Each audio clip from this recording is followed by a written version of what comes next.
Samsung Galaxy S21 Ultra 5G in Phantom Silver with 256 GB of storage and 12 GB of RAM. It was released in January 2021 and I'm testing it now in 2025. This is my long-term experience with the Snapdragon 888 model.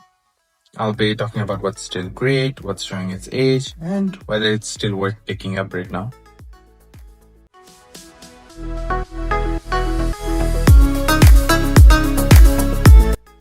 The S21 Ultra still feels like a tank in a good way. It has a Gorilla Glass Victus on the front and back, and the aluminum frame and the IP68 water and dust resistant. I really like this Phantom Silver finish here. It looks gorgeous in person. It shifts subtly under the light. Sometimes it almost looks white, sometimes with a hint of champagne.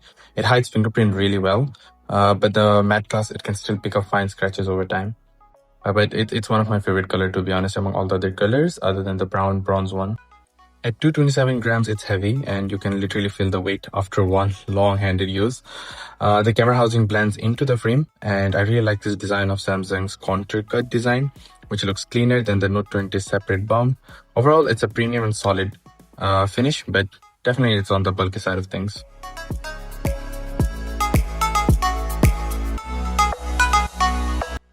This is a 6.8-inch dynamic AMOLED 2X panel. It's Quad HD Plus at 1440 by 3200, and it also has 120Hz adaptive refresh rate and HDR10+. Unlike the older models, you can now run 120Hz at full resolution and it's buttery smooth. It has peak brightness, it's around 1500 nits, so outdoor visibility is excellent with this. Colors are vivid, typical Samsung, but it can also be tuned in settings. In vivid mode, they pop. In nature mode, they're more accurate to iPhone's color in my opinion. And the curve on the edges, it's minimal, so there are no accidental touches. It's quite rare for me. And for media and gaming, this is still one of the best displays you can get even in 2025.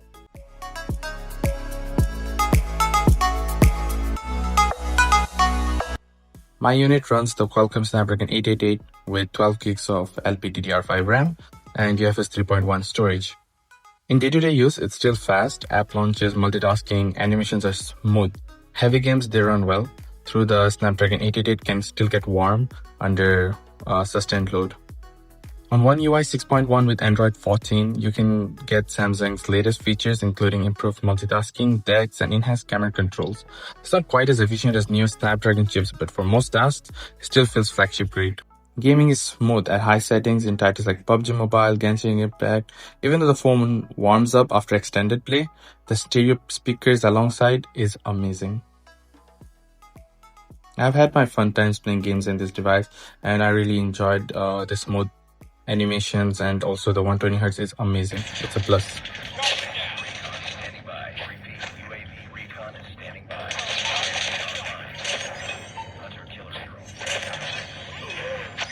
Predator missile on standby.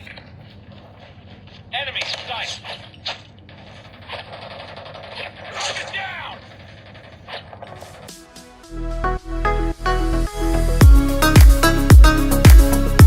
Talking about the cameras here, there's a quad rear setup. The main setup is a 108 megapixel camera with OIS and laser autofocus.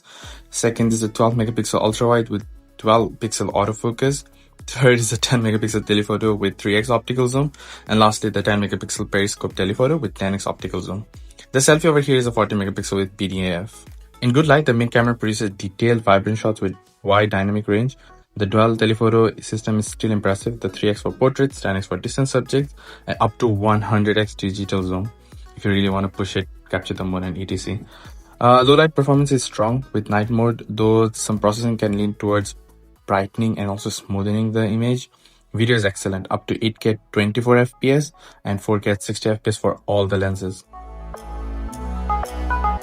The stereo speakers tuned by EKG here are loud and clear with decent bass for a phone. I really loved it. No headphone jack though, so it's still wireless or USB-C for audio. It has 5000 mAh battery. In my short-term use, it comfortably lasts a full day with mixed tasks, even at QHD plus 120Hz. Charging is 25 watt. Charging is at 25 watts wired though. I don't understand, it seems quite slow. 15 watts wireless and 4.5 watts reverse wireless. No charger in the box, so you need your own. A full wired charge takes about 70 to 75 minutes.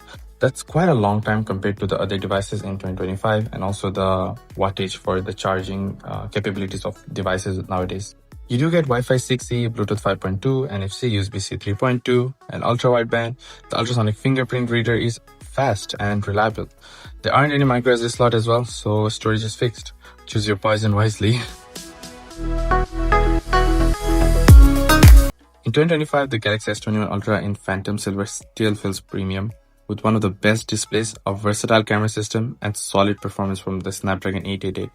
Battery life is dependable, and the S Pen support adds flexibility. Where it shows its age is it's heavy. Charging speeds are behind newer flagships, and thermals under loads aren't as efficient as the latest chips. If you can get it in good condition at the right price, it's still a fantastic medium camera phone.